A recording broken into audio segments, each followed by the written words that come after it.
semuanya, kembali lagi bersama Perawat Berbagi. Jadi di video kali ini kita akan membahas soal TWK yang hot nih teman-teman berdasarkan FR dari teman-teman kita sebelumnya untuk menghadapi CPNS 2024 ini terutama untuk tenaga kesehatan. Langsung aja nih ke soal nomor 1. Soal nomor 1, membina persatuan dan kesatuan dihubungkan dengan semboyan Bhinneka Tunggal Ika mengandung makna bahwa A. Dalam bergaul harus dapat menyesuaikan diri. B. Kebudayaan daerah harus terus dilestarikan. C. Dalam pergaulan tidak boleh membedakan suku. D. Kebudayaan masyarakat tidak tergantikan budaya lain.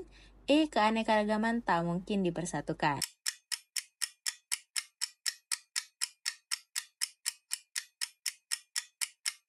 Ya, jawaban yang tepat adalah yang C. Nah, secara harfiah, Bhinneka Tunggal Ika itu diterjemahkan beraneka satu itu, yang bermakna meskipun berbeda-beda tetapi pada hakikatnya bangsa Indonesia tetap adalah satu kesatuan. Semboyan ini itu digunakan untuk menggambarkan persatuan dan kesatuan bangsa dan negara kesatuan Republik Indonesia yang terdiri atas beraneka ragam budaya, bahasa daerah, ras, suku bangsa, agama, dan juga kepercayaan. Nah, sehingga dalam membina persatuan dan kesatuan dalam pergaulan itu tidak boleh membedakan suku nih. Jadi, jawaban yang tepat untuk soal ini adalah yang C. Nah, untuk option A, B, D, dan E itu masih kurang tepat jika disandingkan dengan makna semboyan Bhinneka Tunggal Ika. Baik, kita bedah aja nih option yang A, di mana dalam bergaul harus dapat menyesuaikan diri. Nah, ini secara umum sih benar ya, dalam bergaul itu kita harus dapat menyesuaikan diri. Namun belum cocok aja gitu untuk dimaknai Bhinneka Tunggal Ika dalam konteks ini. Kemudian yang kedua itu ada kebudayaan daerah harus terus dilestarikan. Di mana kebudayaan daerah itu betul sekali harus terus dilestarikan. Namun untuk dihubungkan dengan semboyan Bhinneka Tunggal Ika itu masih kurang tepat ya. Kemudian untuk option yang D, di mana kebudayaan masyarakat itu tidak tergantikan budaya yang lain. Nah, di sini justru malah bertolak belakang dengan semboyan Bhinneka Tunggal Ika ya.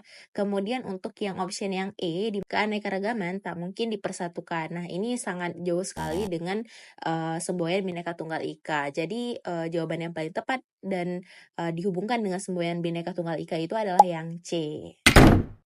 Soal nomor 2, Pak Suyatno adalah orang yang sombong. Ia selalu menilai orang dari kekayaan dan kedudukannya. Sikap Pak Suyatno bertentangan dengan sila A. Ketuhanan yang Maha Esa, B. Kemanusiaan yang adil dan beradab, C. Persatuan Indonesia, D. Kerakyatan yang dipimpin oleh hikmat kebijaksanaan dalam permusyawaratan perwakilan, E. Keadilan bagi seluruh rakyat Indonesia.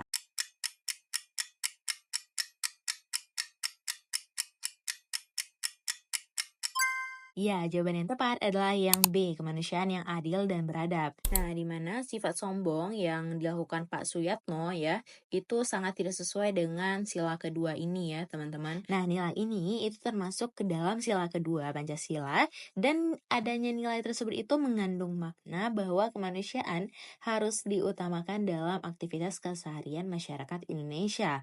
Terlebih lagi, negeri ini sendiri itu memiliki semboyan yaitu Bhinneka Tunggal Ika, di mana nilai kemanusiaan ini menjamin kita untuk memperlakukan sesama manusia secara adil tanpa membedakan suku, ras, golongan, dan juga agama. Selain itu, dengan nilai kemanusiaan, maka HAM akan dijunjung tinggi, di mana dalam Undang-Undang Dasar sendiri itu sudah dicantumkan ya bahwa segala warga negara bersamaan kedudukannya di dalam hukum dan pemerintahan dan wajib menjunjung hukum dan pemerintahan itu dengan tidak ada kecualinya.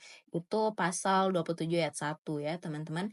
Jadi ya Indonesia ini menjamin bahwa kedudukan warga negara itu setara dalam hukum dan juga pemerintahan. Jadi jawaban yang benar adalah yang B.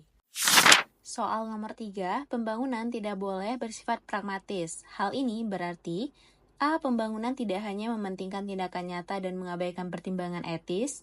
B. Peraturan masing-masing instansi atau formasi, jabatan, dan lain-lain itu selama batas dan mengabaikan manusia nyata.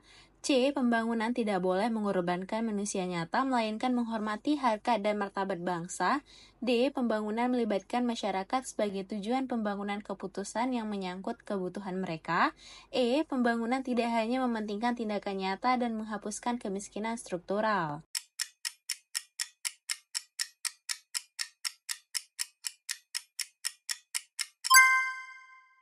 Ya, jawaban yang tepat adalah yang A, di mana pembangunan tidak hanya mementingkan tindakan nyata dan mengabaikan pertimbangan etis. Nah, pragmatis ini adalah cara berpikir praktis dengan fokus pada hasil, di mana dia hanya mementingkan sisi kepraktisan dan juga lebih mementingkan hasil akhirnya aja. Nah, di sini pembangunan itu kan harusnya itu tidak boleh mengorbankan manusia, melainkan menghormati harkat dan juga martabat bangsa. Serta pembangunan itu kan melibatkan masyarakat sebagai tujuan pembangunan yang menyangkut kebutuhan mereka. Serta pembangunan itu tidak hanya mementingkan tindakan nyata aja, namun menghapuskan kemiskinan struktural. Nah, kita lihat lagi bahwa Pancasila itu sebagai paradigma itu dijabarkan dalam pembangunan, sehingga proses dan juga hasil pembangunan itu harus sesuai dengan Pancasila. Jadi, jawaban yang tepat untuk soal ini adalah yang A. Nah, soal nomor 4, pembangunan yang dilaksanakan mengacu pada standar nilai Pancasila adalah maksud dari A. Pancasila sebagai ideologi terbuka, B. Pancasila sebagai ideologi tertutup, C. Pancasila sebagai nilai instrumental, D. Pancasila sebagai dasar negara, E. Pancasila sebagai paradigma pembangunan.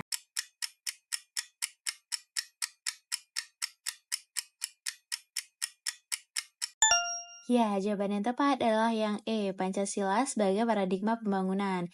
Ini seperti sambungan dari soal nomor 3 tadi, di mana Pancasila sebagai paradigma artinya nilai-nilai dasar Pancasila secara normatif itu menjadi dasar, menjadi kerangka acuan, dan juga tolak ukur segenap aspek pembangunan nasional yang dijalankan Indonesia. Jadi, pembangunan itu dilaksanakan di berbagai bidang yang mencakup seluruh aspek kehidupan manusia yang mengacu pada standar nilai Pancasila.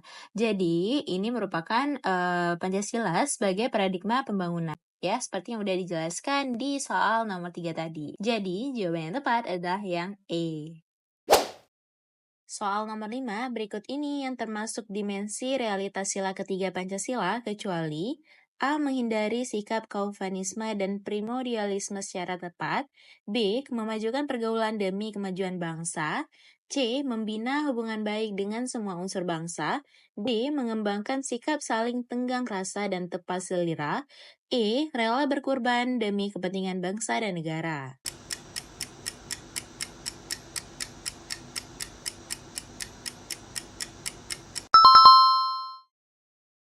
Ya, jawaban yang tepat adalah yang D, mengembangkan sikap saling tenggang rasa dan tepat selera. Nah, sebagai dasar, ideologi dan juga falsafah hidup bangsa, maka Pancasila itu selalu dijadikan pedoman, baik itu dalam kehidupan masyarakat, berbangsa, dan juga bernegara.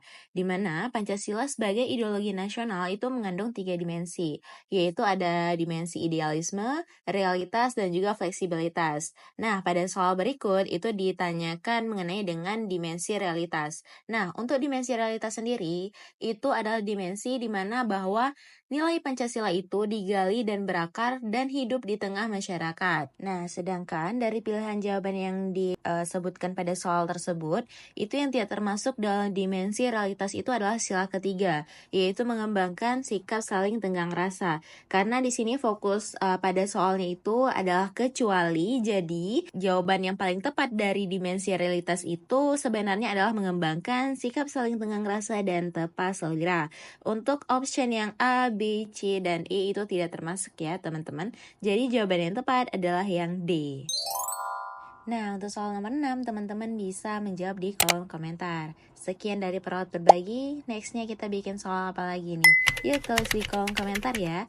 Jangan lupa like, subscribe, dan hidupkan lonceng notifikasi untuk mendapatkan informasi lainnya dari Perawat Berbagi. Bye-bye!